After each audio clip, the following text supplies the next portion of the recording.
Welcome to our webinar today. I am Tom Wadelton. I am a virtual CFO with Summit Virtual CFO by Anders, and I'm your host today.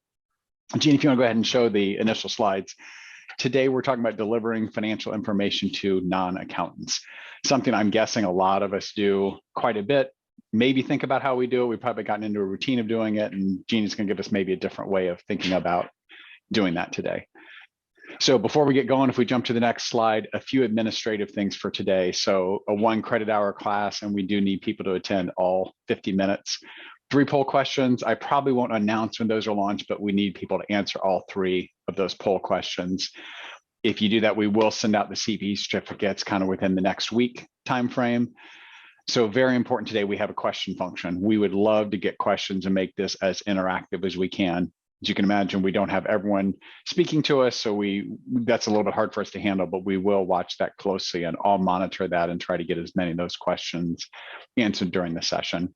I will let you know probably the most common question that we do get online is, can I get a copy of the slides and/or slides given out before? So the answer is yes, slides will be sent out after this, and we did not send them out in advance of this. I mentioned that I work for Summit Virtual CFO by Anders. So let me tell you just a little bit about our company. So back in 2002, we started as a traditional accounting firm. So taxes, audit, assurance kind of work. In 2004, we started offering back office services and virtual CFO practices. So that is really the mainstay of what we've done. Between then and 2013, we really doubled down and said that is the primary thing that we're going to be doing for clients. In 13, we got rid of the office and became a fully distributed firm. So our team members are all across the country, some outside the US, our clients at the same time, very much outside the country. And then as of last year, we joined Anders CPA and Advisors, a St. Louis-based firm, and are really excited now that we are the Summit Virtual CFO division presented by Anders. Very excited about that, and we'll talk about that just a little bit at the very end. So on to our speaker today. So we are talking about communicating. Geni Whitehouse is going to be our speaker. Geni, welcome. Would love you to say a few things about what you're doing. And as we talked right before we got started, you are also starting a new job as of like a day ago, 2 days ago, correct? August 1st, officially president of ITA. Congratulations. Thank you, Tom. So ready to go? I'm just going to talk a little bit about that. And that is a role that kind of brings together all the things I've done in the course of my career. I'm a CPA, I am a CITP, Certified Information Technology Professional, and I work part of the time with wineries in Napa Valley through a CPA firm called Broke Markle Davis. I founded a bookkeeping company, a remote company in 2014 to address the needs of many of our winery clients. Our firm does not offer outsourced accounting or CFO services, and so I said, I'm going to do that. And they said, go ahead. So I did that until 2022 when I couldn't find staff and had too many other things going on. I'm a keynote presenter, and you may have already figured out that I don't sound like I'm from the Napa Valley in California, which is where I live. It's because I'm here by way of Greenville, South Carolina, and it's Greenville, Tom, not Greenville. Don't say that, or people will know that you're not from around here. So after one or two glasses of Napa wine, is the accent stronger, or do you sound a little more California? It picks up a few more syllables, the more alcohol. Okay. You got to be really careful about that. So, and I moved to California from Atlanta in 2004. I was with Sage Software at the time, and they transferred me to Pleasanton, California, which is about an hour from Napa. Started working in Napa in 2007. So enough about that. So here's the thing, Tom. We think we have done a magical thing the moment we produce a beautifully balanced, properly font-sized financial statement and hand it to our clients. We think we've waved the magic wand and made everything magically happy and clear for our clients. So we hand them a document. It's called a financial statement. It looks like that. And for most of our clients, the response we get is that deer in the headlights or reindeer in the headlights. Yes. You get this totally yay. And my clients always had a special drawer for this financial statements to be filed away in.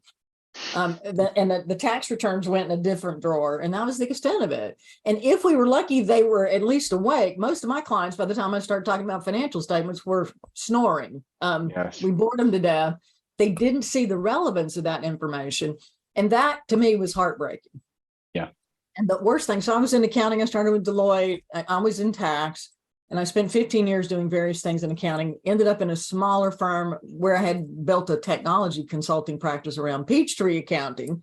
Y'all remember that still. But I was doing the financials and tax, took the practice into the firm, and they saw me as a tax person. So when I made partner, I realized that I was going to be stuck doing taxes, and that the next day I resigned and went into high tech. But my mission was, the worst thing for me as a tax person was to have a client do something that impacted their taxes and not find out about it until it was already done.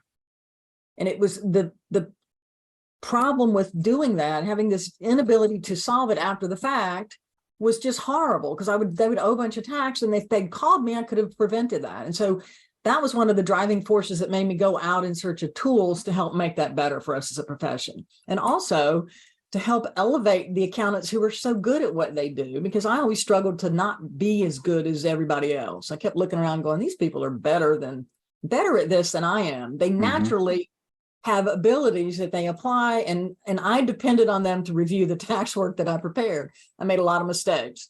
And so what really became my burning fire was this, and I believe as accountants, it's our job to not just produce stuff, but to communicate the value of the information that we provide. We provide magical information. It's just that it's buried in a language that nobody else speaks. And so one of the things I discovered in the course of my own career is, and this is going to be shocking, Tom, to most of our audience, everybody does not communicate the same way I do. Really?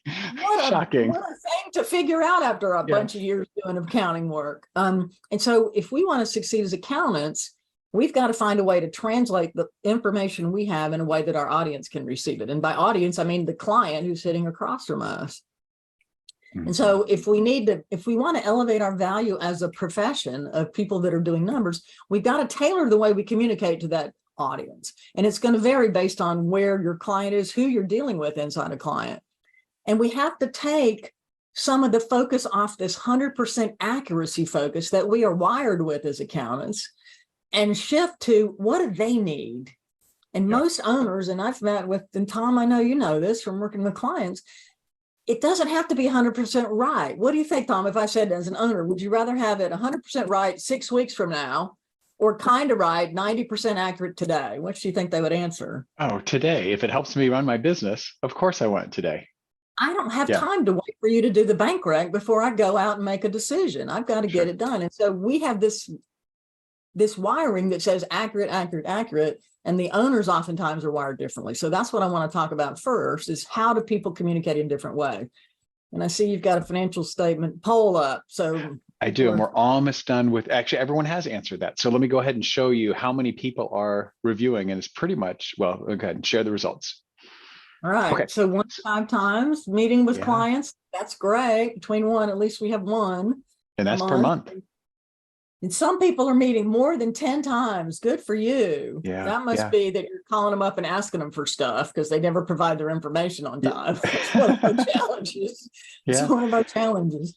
But to reinforce your point, Geni, that people not understanding, I've had cases, maybe all of us have, a year after I've been reviewing financial statements with a client, they will say something like, so have I actually made money this year, or something that is really basic, where I realize I've missed the mark. I have been doing what I think is this fabulous job explaining it. And the kind of question is, oh my gosh, they don't even really have the basic understanding of a couple things that I think it reinforces your point, how much better we can get. And oftentimes we shame those clients. We don't do it intentionally. We make them feel even dumber than they feel. And they're ashamed to go, wait, what's a balance sheet again? Or what's an account?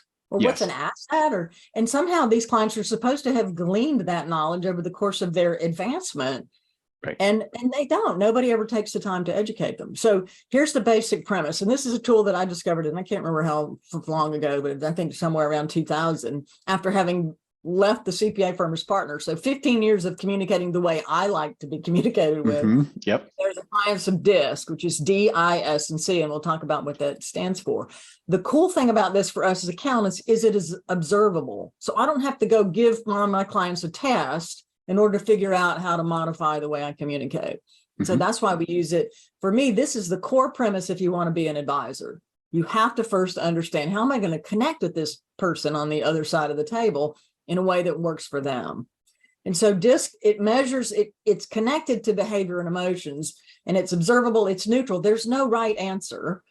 And we don't make judgments, and it can be silent. You can see how people move in space and determine what you're dealing with. So you can, again, adjust what you're going to present to that person. It doesn't measure intelligence or values or skills or education. And again, there is no judgment. And so I'm going to give you a sort of exaggerated way to identify this. And it's not meant as a way to pigeonhole people in different boxes or to mean a person can't do one role because of their wiring. And so we'll talk about that as we go forward. But these are the 4 dimensions that have been studied through time, and they've been called different things by different players. There's a PI assessment. There are different assessments that basically get things down to these 4 different ways of working in the world. So the first is a red color is D for dominance. And that's related to the dimension we all have about control and power and how we assert ourselves. There's the I yellow dimension, which is influence, which is how we respond in social environments and communication. The S is supposed to be green. My font's turned it to gray. The green for steadiness. This is related to what we bring in terms of patience, persistence, and thoughtfulness. And then the C dimension blue is our compliance or conscientiousness, and it relates to rule following, structure, and organizational stuff. So I told you it was observable. So what does that mean? If I'm looking at a person, what is it I'm going to observe that's going to help me figure out how to deal with them? Well, the first thing is something that we talked about before we got on the call, Tom, is a person an introvert or an extrovert? And that's one of the dimensions. And the D's and I's tend to be extroverts. And that means not that they have to be, that they can't be quiet, but it means they get energy from crowds, from people, from social interaction. And so that's very different. And all 4 types can do presentations, can do speaking, can do whatever. But the difference is how much energy is required to do that. And so the D's and I's get energy from crowds, from people, from social interaction. And the introverts get energy from solitude. And again, so extroverts can do detail. I did it for 15 years, but it took every ounce of my being to do that for 15 years. And I would go home a zombie. And Tom, what happens when I make you go on stage? Yeah. You're doing it right now. You clearly can do it and do it well. But what happens afterwards? I'm more of an introvert. And so having quiet time, and that is more what I would look for after something like this. This can be draining if it's doing that. Or large social gatherings, the same thing. I enjoy it. I can be very social. I need the quiet time after. So that's the first way to observe what we're dealing with in a person that we haven't met before. The second thing is what the orientation is for that person. People who are results oriented tend to be a D or a C. So dominance or C, which is the counting, typically is in this blue cell, the accounting, which makes sense, right? I want it to be done. And then the I's and the S dimensions tend to be more people oriented. So that's the other thing that you can notice. And you can tell when somebody's on the phone, if they start with an icebreaker, how are you doing? What's going on? You're probably got an I or an S. If somebody goes right to, okay, let's just get to the bottom line, blah, blah, blah. What are we going to do? You got probably a D or a C, focused on outcome, deliver. So those are ways. You can also tell very easily from email interactions. The high D is likely going to give you a 1-sentence response. If you send out a list of 20 questions, Tom, have you ever done this? And they send back the answer to question number 1 and nothing else. Yep. That's your first clue that you probably have moves really fast and doesn't want to read all that stuff. And if you attach something, they'll never open it. Right. So that's the kind of thing versus a C who might want to give you the 40-tab spreadsheet when they send out information. And so you can see already that if I'm a C communicating with a D, I'm going to have to make some modifications to be successful. And that's the mindset I want us to have when we think about all this stuff we need our clients to understand and appreciate and act on. And if we're communicating in a way that makes them disconnect, we're not going to be successful. And so we have this task orientation in that perspective, and then the people side over here. So a little bit more about these different styles. The dominance, influence, again, yellow for influence, S for steadiness and conscientiousness. And there are assessments you can take. One of the things that we do with clients is offer assessments, and then we do a debrief with teams, because we find that often challenges to achieving results have to do with conflict based on different behavioral styles. So it's a foundational offering that our firm does I just did one a couple of weeks ago with the team that was struggling. And when you can understand that it's because somebody's wired differently, it takes the personal angst and the emotion out of these interactions, and people start to be far more tolerant of different behavioral styles. Yeah, So, Geni, as a team, we did this at a retreat, and I think we had about 30 people and put in 4 corners of the room. And it was just really interesting as people looked, and you had comments like, oh, I get it now. Because when we had this interaction and, you've got the D's shaking their head. Yes, you were driving me crazy with all of your icebreaker kind of questions. And it was just a really interesting thing. And then you could start to tell, oh, that makes sense that you're sitting in this category and the way you act. it's really eye-opening. And again, it's a shame that most of us don't find this out earlier in our careers, because it really changes everything. The way that you interact with people has a huge impact on your ability to succeed. And so it's a shame that we don't know early. But everybody on this webinar now has the science that they can tap into going forward. So here's some examples, and these are extreme examples because we can all relate to some of these. The dominance characteristic, this is Meryl Streep in The Devil Wears Prada. This high emotion dominance. I don't care, just get me the coffee. I don't care how many people you have to run over to get to Starbucks on time or whatever. Yes. I don't care about, my friend is a high D. I don't care about the labor pains, just bring me the baby. That's oh, that's funny. Okay. Somebody else we just had someone just piped in and said, that's me. And my guess is, being a D, it might be, I don't need to hear any of the others. Let's just keep moving on. That's right. Move on. I got it. I'll hurry up for the Ds. Okay. And influence is what we think of somebody like Oprah, who likes to be in the public, who likes to be inspirational, who likes the community thing. The steadiness is the least difficult for me to identify. This is the S factor. These are the people who keep the planet from blowing itself up. These are the team players. It's 40% of the population. These are people you want around you, and they keep us all going. And they're not extreme. They tend to be less emotional. And it's somebody like every television sitcom mom, Florence Henderson, Brady Bunch. They keep everybody else happy. They bring everything together. You can remember in the Brady Bunch, if you're old enough to have seen that. It's probably in the Oldies channel. She had all the lunch bags lined up for all the house full of kids, and everybody sat and all that stuff. That's your S. They keep the team being successful and want to take care of the people. And then we have us accountant types, the extreme example of that, of course, being Sheldon on Big Bang, pretty much anybody on the Big Bang in the male category. Yes. Conscientious, worried about accuracy and wanting to be 100% precise in many cases. So if I'm presenting as an accountant, if I'm one of those styles and I know I have a high D across from me, this is what you got to do. Move quickly, be credible, have the details ready, but don't provide them first. Be short and to the point. If they make a decision, they're not going to want to change their mind. They're going to want you to solve the problem, come with the solution, and then move on. They are motivated by results. And we've seen these. Many of our clients are this. And again, if we're a high C, always giving them too much detail, we are going to lose credibility in their minds. Yeah, I've often heard for Ds, be bright, be brief, and be gone. Exactly. That's how people described it. And that seems to describe well when you're around a D, that sort of impatience. And the high I, we're not going to probably run into as often. These are people that are similar when it comes to detail, but they like to make the personal connection. So they're going to be motivated by relationships. They're going to want stories, which might drive a C crazy if I want to connect with you and you just want to get to the facts.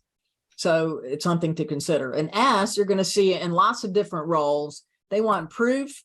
They want you to take it slow and easy. You earn their trust. And these are people who might appreciate more detail than others, but also there's a people side. They're going to want a warm connection, and they're driven and motivated by security.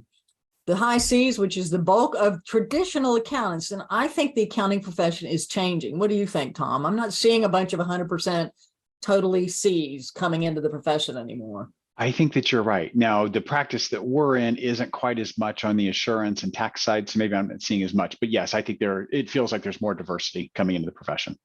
And I have some timings that got set that I just turned off. It's making it faster than I'm ready. But yeah, Tom, I mean, I remember when I joined this firm in 2007, I started working with them. We had probably half the team was 100%, and we get charts. We do assessments as part of our employment process. 100% blue, which means it's all about the details. So imagine if your focus is 100% on accuracy, getting stuff off your desk is a challenge. Yeah.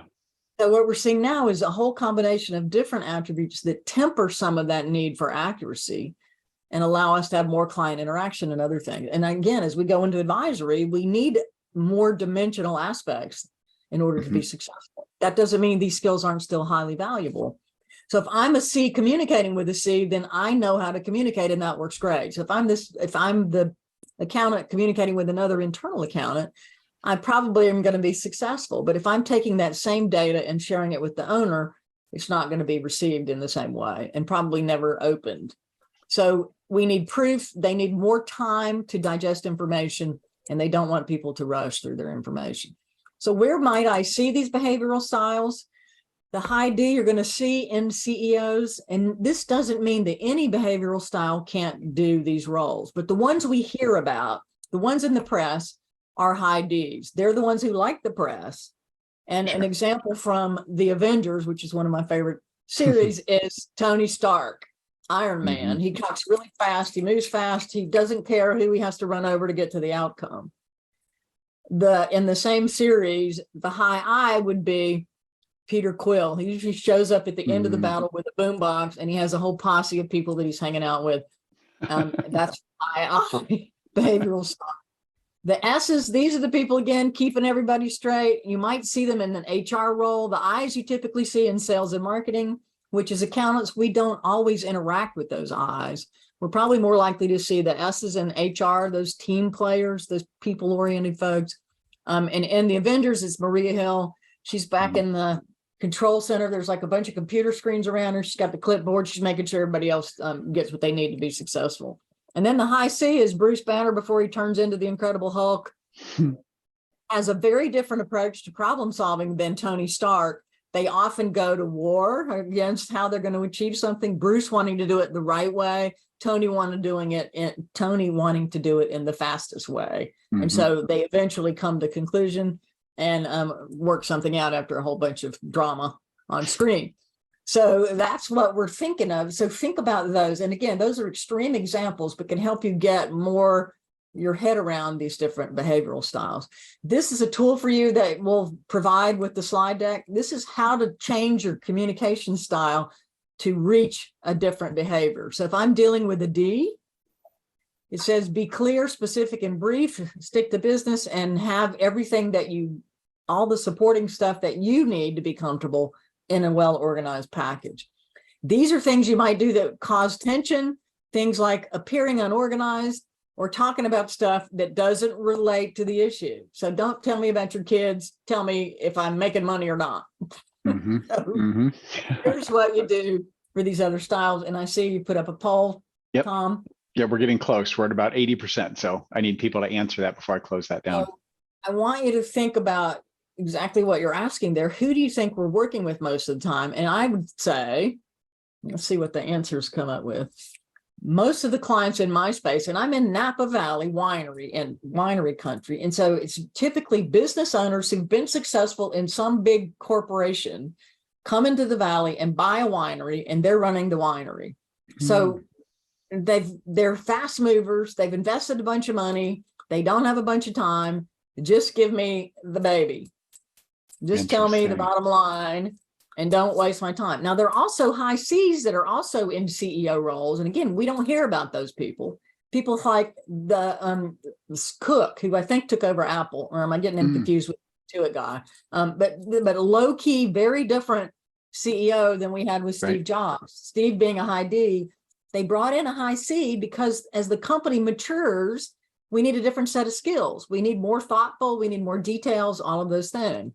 So if I'm communicating with a C, and I am a C, I get it. If I'm a C communicating with a D, I'm going to have to modify the way I communicate to be successful. So Tom, what did we get? What did most people say?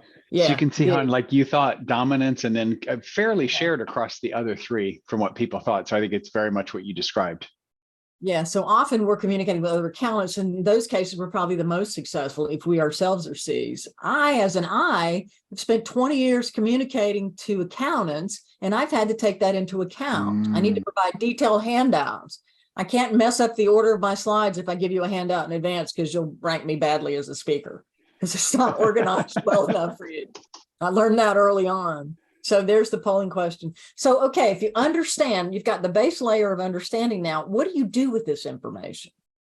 What we need to do now is think about how can I take this knowledge that I've got potentially 4 different types of people receiving financial statements. If I pass them out to a team, I've got to do something that resonates with each of these different styles. And so what we typically do is this, and this is a publicly traded winery. I don't even know if they're still in business, but this is what, and I teach finance and accounting for wineries at a local Sonoma State University.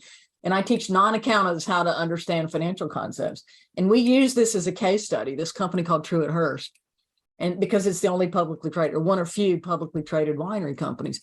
And I start out the class by passing this out and going, okay, tell me what you can understand from this.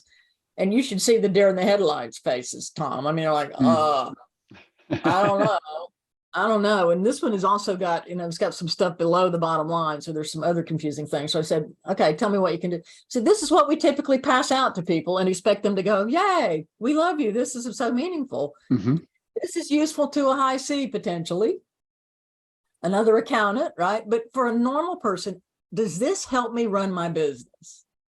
Does this help me understand what to do differently? No, it's gobbledygook to most people. And of course, they know where's the bottom line. I'm going to go, let's see, net loss here. And this one's weird because it's got subsidiaries and other stuff. But I mean, I pass that out and they go, oh.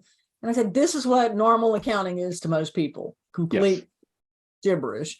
So what can we do to take this information that we know is important, right? It's meaningful to us. We spent a bunch of time learning how to debit something versus credit something. But what we haven't learned is how to translate it so that we are elevated in value to that client. And so that our client feels smart, not dumb. When I show them that, they feel like an idiot. Just like I felt when I walked into a winery and they started talking about malolactic fermentation and the legs on the wine and the thing. It was the first time that I realized what it felt like to be one of my clients. Because they were speaking a vocabulary, Tom, that I had no clue about. So have you ever been to Napa, Tom? I have not. No, would love to go sometime. I have done one wine tour, and even that version made me feel dumb. And I know that they had brought it down so how they would explain it to tourists. Well, yeah, I'm this redneck from South Carolina showing up in my first winery, and the winemaker comes out and says, this is on the leaves, and we do this, and there's this thing called botrytis, which is a fungus, Tom. Do you want to drink the fungus? No. What's going on? And they have Sauvignon Blanc, and it smells like cat pee. And I'm going, okay, why would you want to drink that? And how do you know what that smells like? Yeah. They went through this whole conflict, and they talked about something called the alluvial fans, which is something about the terroir, which for me meant terror. Exactly what we do. We make them feel intimidated and stupid by the language that we use. GAP this and FASB that, and Section 179. My personal favorite, Tom, Section 179. So here's a tool, Spotlight Reporting. This is a product that's out there that lets us take the stuff that we know is going on inside the accounting and translate it. And it also brings in data that's not financial. If you look at what an owner is worried about, it's typically not what it is once it gets to QuickBooks or once it gets to QBO or Xero or NetSuite, whatever accounting app. They're looking at the stuff before that, the operational systems, things like Google Analytics and marketing data. So one of our jobs is to try to bring the accounting together with non-financial data to add more value. And pictures like this, short and sweet and simple, this is going to appeal to a D. There's a cool product called Futurely, which is a dashboard product out of, I think, Australia. And they've created a bunch of cool visuals and metrics and data that you can overlay on top of QBO and Xero. So this is the kind of stuff that an owner is probably creating already using Excel or doing something else. They've got some poor salesperson who's manipulating a bunch of data to produce a flash report for the owner. This is where we can jump in and help them make better decisions. And Tom, I think we talked about this, but I've been training accountants to do advisory for 20 years, and now I acquired the rights during COVID to online training, the methodology that I use with wineries. And I believe our purpose should be to help our client move the needle forward in the direction of their dreams. That to me is advisory or partnering with our clients or adding value. We can't do that if they can't speak the language, if they don't understand what we're talking about. And so using the DISC tools, and then also finding tools like this that allow us to bring this information to life in a way they can absorb it, is going to be life-changing for them, but also for us as their accounting partner. I agree. My And something plan on has- your Go ahead. first chart, Geni, that I completely agree with, and we talk about a lot, is non-financial data that you're sharing. And your first Yeah. slide had monthly unique visits. Yeah. So if you can This- get your client to say, okay, what are those most important things, and be able to go through, and maybe for you, it was, number of bottles sold or something else, you're saying, see, cases. you're doing that part correct really well. And hopefully the financial statement tells the same story, but you're telling them, yes, number of cases or number of the highest margin wine, whatever that is. And that's what they can understand. We're in our industry, they're tracking number of emails captured. So if you come to Napa Oh. Valley, the people in the tasting room are going to be incented to get your email. Why do you think that is, Tom? They Are want you to just reach gonna back out and have a relationship. Yes. Exactly. I want you to come back and buy online because of the great experience, hopefully, that you're going to have when you're in Napa. Yep. So we track that. Mm. Everybody's got an incentive to do that. We also have something called wine clubs, which is something that's an amazing revenue concept. We get your Sure. card, we take your credit card, and we send you wine whenever we feel like it, and you happily pay us, Tom. Yes. And then whenever we decide to sell you, we'll show up. By the way, most people sign up after tasting 6 or 7 glasses of wine, and they don't know what they're doing, but it's a great model. Serve alcohol and then sell people stuff. Yes. So Live Plan was first they started out with what was it called? They started out with the first business plan tool in DOS. Okay. They've evolved into a business plan tool that lets you create pitches and all kinds of cool stuff if you're starting out, but they also let you continue to create dashboards after that. So you can create your plan and then modify results and monitor results against that plan. So it's another product to check out. They have financials, current, historical, and you can do budgeting and forecasting from that tool. Again, these are the things that owners want. Give me a future look. Don't just tell me how bad the past was, but help me change the outcome going forward. This is one of my favorite tools. An interactive dashboard is actually how I got into advisory. I went in search of a tool that could bridge the language barrier. And I found a tool back in the day that was a DOS product called ACPAC CFO, and I could move needles and show clients how to improve cash flow, for example. Mm-hmm. That product eventually died out, but I discovered some advisory training tools that I could use in teaching people how to have a conversation with the client, because I realized as a profession, we don't know how to do that, especially proactively about what's going to happen in the future. We could talk about the old stuff that already happened, but how do I help you move forward? It's not something I was trained to do. And so I needed to find a way to help people get over that fear. So now there's a product called Fathom, which has a bunch of capabilities. It does visual graphics and all stuff, but this one screen, if you will use this goal seek screen that is called in Fathom and have a conversation with the client on this screen, and I'll bring it up if I can get my screen to work. There you should be seeing a goal seek. And unfortunately, they made it all pretty and pastel, so it's hard to see on the screen. But let me see if I can make it a little bit bigger here. Yeah, it actually looks pretty good. And the Okay. colors do stand out on the view that I can see. Good. So what you do, and this is a goal seek, and there's this little, whatever that is, telescope, and you go to the goal seek screen, and they have a bunch of KPIs, and you can bring in financial and non-financial metrics. It overlays QuickBooks, desktop and online, and Xero, and you can import from other applications. But they provide a sample company that you can use to do this. But we created our own fake winery. It's called Le Coup Rouge. It has its own website. It's part of my CPA firm's brand. It's a Southern winery, and I make fun of it and do training through this brand, Le Coup Rouge Winery. And so I have it set up in Fathom and in QBO. And so I sit down with a prospective client and show them the kinds of things that we want to help them do.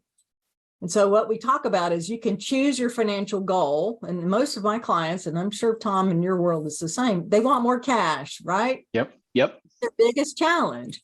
And the biggest misunderstanding is if I made a profit, why isn't there anything in the bank? Where's my cash? Right. And having that conversation is always hard because they never get it. Well, with this screen, you can break that down and they will understand it. So I choose a financial goal, and my this is a Southern winery, is negative 764 cash flow. I put in my goal and it can be whatever I want here. I can change it to whatever. I can make it 200,000 positive. So we're talking about a pretty big swing to get from negative 764 to 200,000. And so if I ask the client, these are the drivers of cash flow: volume, your cost of goods sold, price, fixed expense, and these things coming from your balance sheet, which you probably never think about, right? Mhm. And you go, okay, whatever. So if I ask a typical owner where they would first go to fix a cash flow problem, the number one answer, what do you think, Tom? Raise prices or sell more? Is it the sell more? Okay. Yeah, it's usually they go to the sales team and say, you got to sell more stuff. And yes, the price might be an option, but generally it's volume is where they go. In this case, if you look at this, and this is a strange example, if they sell more and focus on that, I actually get worse by $400,000. Fascinating. When I do that to an owner, they go, wait, how is that possible? Because this model assumes that if you keep the relationship between each of these variables the same, right, don't improve profitability and don't collect faster and keep stocking up on inventory, if you keep selling more units, you're going to sell yourself out of cash and be gone. Interesting. So that may not be the best strategy. That's the first thing when they go, oh, that's the first time I understood that. Okay, so what if we instead looked at one of these other things, like reducing the cost of what we're selling, or focus on raising the price, or fire people, which we love, you know that, Tom, especially marketing, right? Get rid of those people. They just suck all the money out of the business. And so we have this dialogue now with this owner about the things they can do to improve the cash flow. And now I'm speaking their language. It's visual, it's short and sweet. And I go, the biggest thing we need to do is stop letting our customers not pay us. So if we could just collect faster, look how much cash we could generate. So you don't have to sell more, just do better with the stuff you're already selling, and you can change the business. So that's the kind of conversation we have. We can have it with the high D owner, and then we can bring in the teams and assign ownership to these different things. But this is how we move the needle for a client. And this is how we elevate ourselves beyond the standard perception of our profession.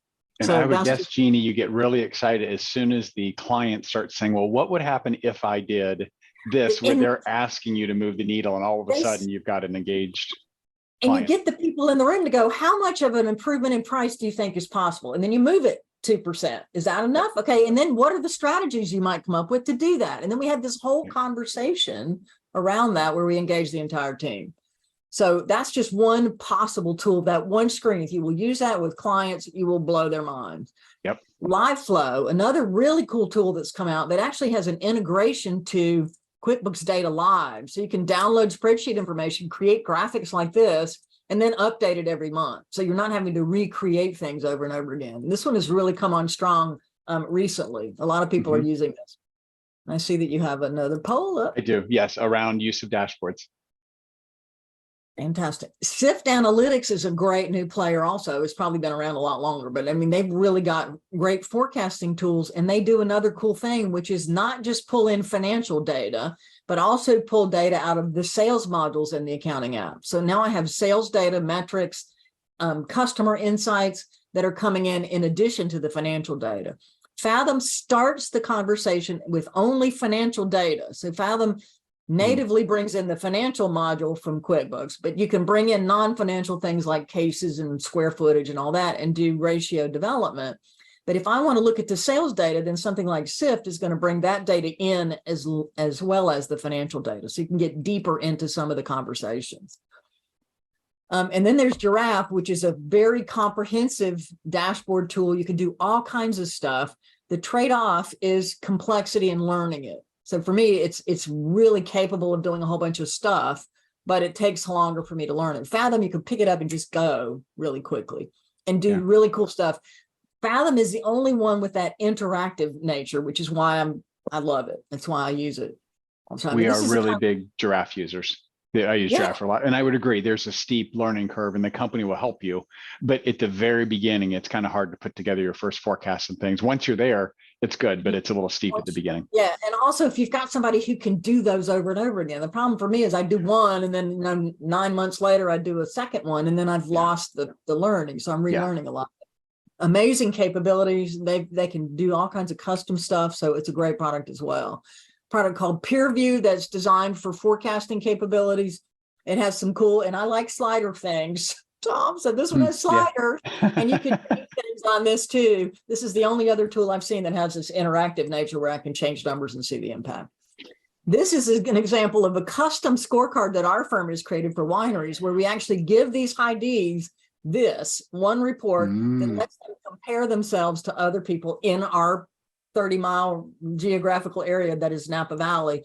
This is what they're waiting for, not the tax return, not the financials. I want to see if I'm red, green, or yellow compared to my peers. And if I get a purple, which means I'm the best, and I'm a high D, I get really excited. This is what a dashboard designed by accountants looks like. It's ugly as sin. We created this to show clients the elements of cash specific to wineries. We created it in some old development tool, but this is the kind of, but this information really connects with them, and they really value that. This is a tool that comes from my training that I do, which was created by Mentor Plus. It's called Level 5 Advisory. Edie Osborne at Mentor Plus created it. This is called the Profit Equation Planner. It's one of the tools in my training material.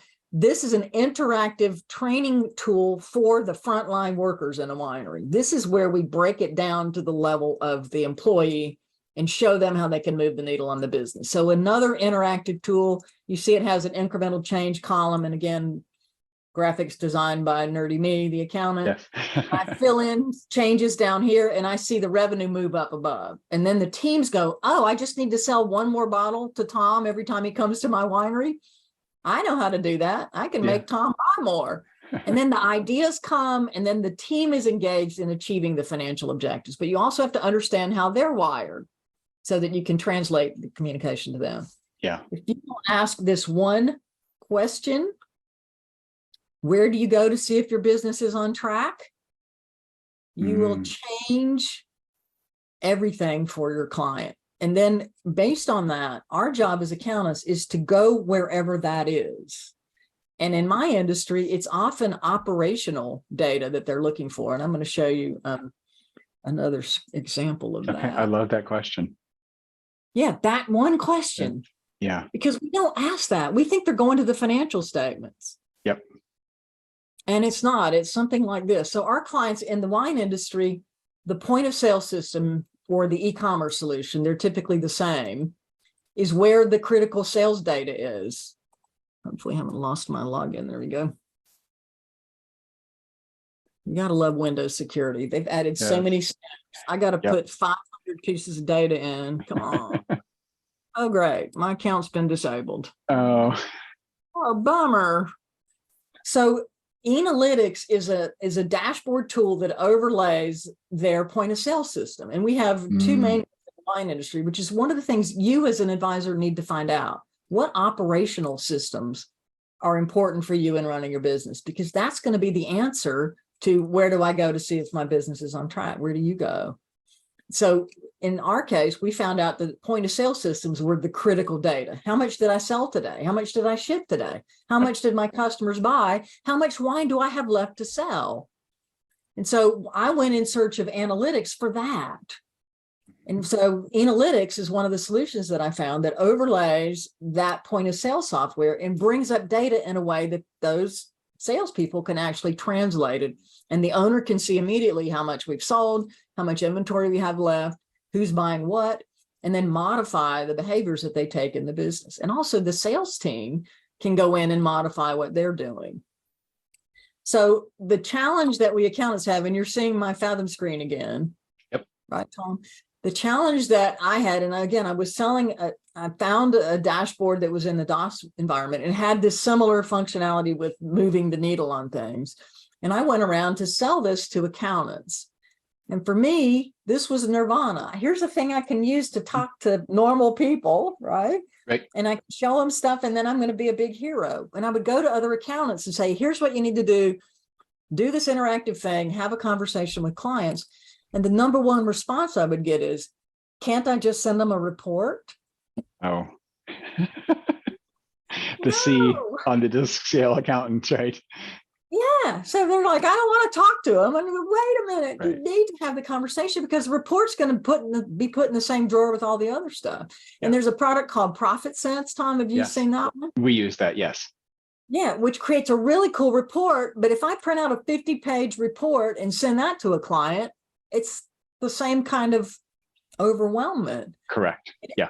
Profit Sense does a great job of benchmarking and translating concepts so that somebody can figure out what we're talking about. Right. But to me, this interaction is a thing. And so I realized that people weren't trained in having proactive what to do about the future conversations. So I had to go find a way to teach them that so they would buy my software back in the day. And so I went and found this methodology that I'm still using with clients. But if I show you if I sit down with a client and do this document, show this goal seek screen and show them, here are the things you've got to do. What's the next question they're going to ask me, Tom? Okay, here's what we're going to do. And now what? How do I implement that? And let's get started doing it, right? And so if I don't know what to do next, I'm never going to sit down and have this conversation, right? I don't know what to do about sales. I don't know doodly squat about it, marketing and cost of sales. I don't know how to cut your cost, but I have some ideas. And so what I've realized is I needed to come up with a checklist for accountants to have this conversation. And I'll be happy to share that with you, Tom. So I have a checklist. Okay. If your client's goal is to increase volume, here's how we can add value to that.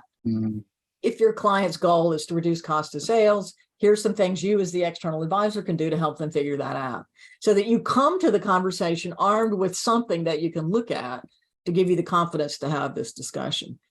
When it comes to price, most industries can't just go in and raise the sticker price if they're needing more revenue. And in our industry, the price conversation happens around which channel you sell to. We sell to wholesale and retail, and you have different prices based on channel, and also which products.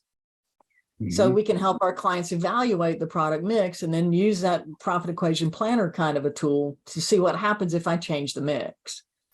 So there are way more things we can do than we realize, but having the confidence to have this conversation is one of the challenges that we face as a profession, because all my energy has gone to this, to creating this KPI screen and telling you how bad stuff is. Here's where I am. Here's where I wanted to be. Yeah. No, these things are all broken.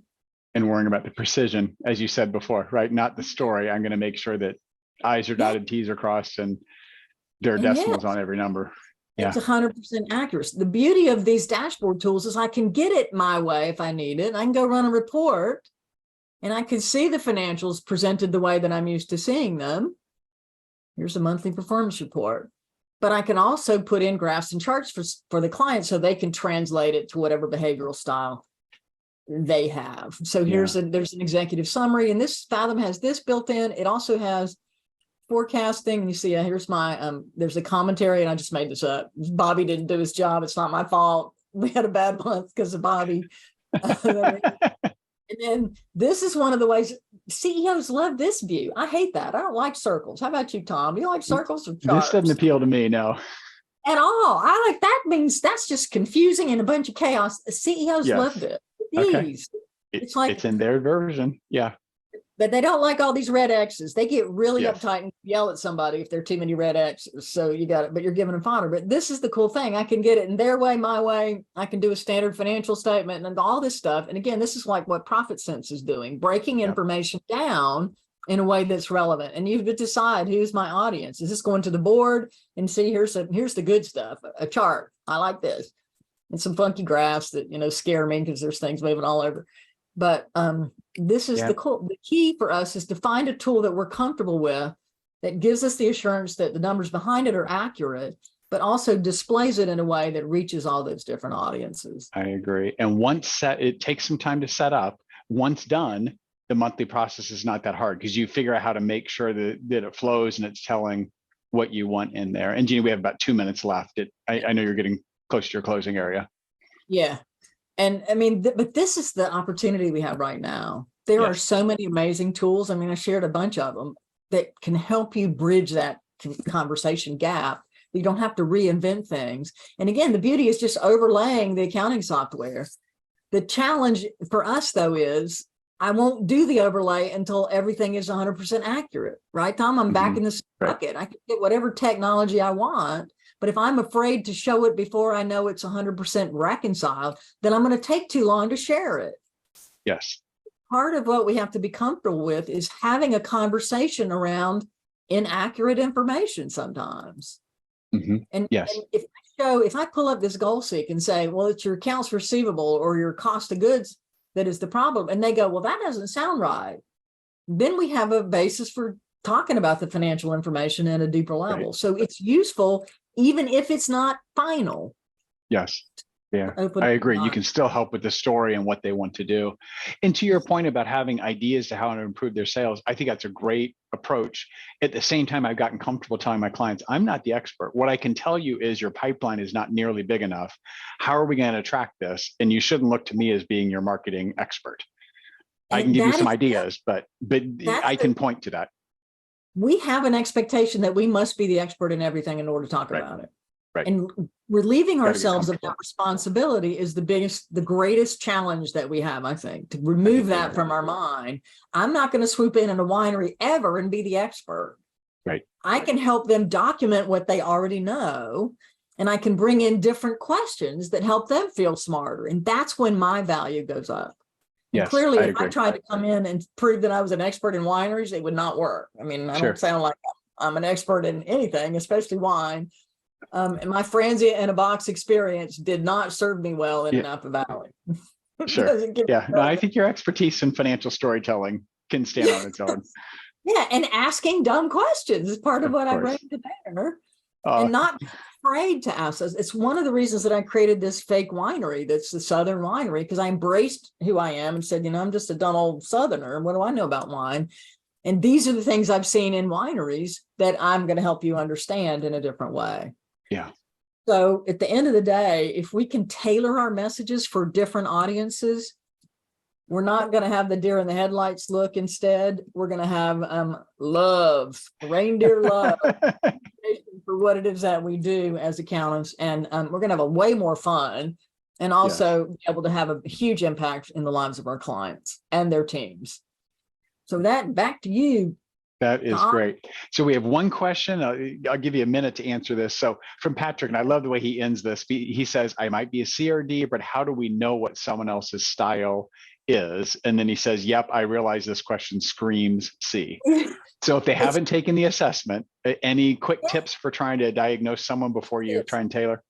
Yeah, go look at this grid. That's why I put this grid in here. It tells you what you're dealing with based on how they present this. When communicating with a person who is dependent, neat, conservative, perfectionist, careful, and compliant, here's what you got to do. Yeah. And communicate with a person who is ambitious, forceful, decisive, strong-willed. You know those people, Patrick. Those are those Ds. We know. You immediately feel tense when you get on the phone. Just tell me what's the answer. They pick up the phone. What's the bottom line? That's a D. How they walk, and just like what I was telling you about Tony Stark as a high D, the way he moves, clipped pace, one sentence in an email, those people are communicating differently than you. And so here's some tips on how to deal with that. I think you're right. And I would agree. The only thing I would add, Geni, is if you really can't figure out from here, you can ask them for feedback for these discussions. And what they might tell you is, well, if I'm being honest, we spent an awful lot of time in the preamble and how the weekend went, and we're not getting the financials. They're giving you some good feedback that you can start pointing in a certain direction. And how would you like to be communicated with? Do you like text? Do you like email? Do you like phone? A high I or S might like phone calls because they can build interaction.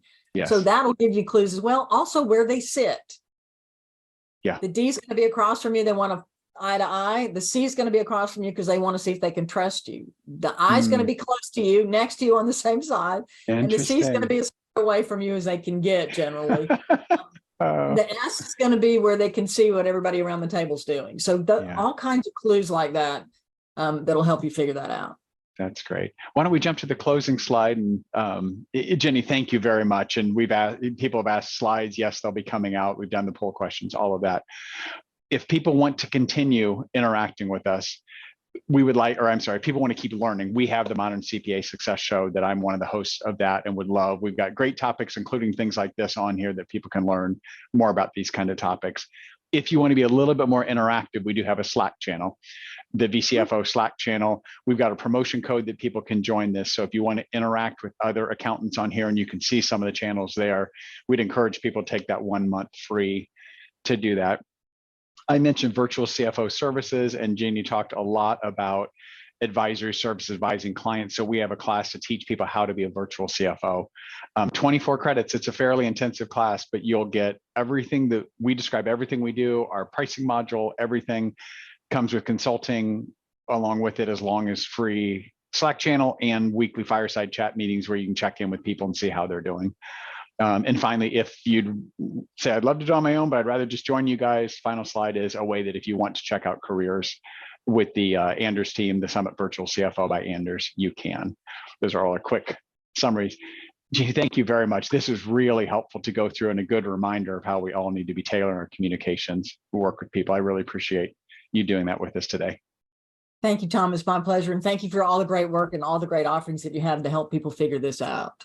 Thank you. To our audience, we hope everyone has a fantastic day, and we'll see you at our next webinar.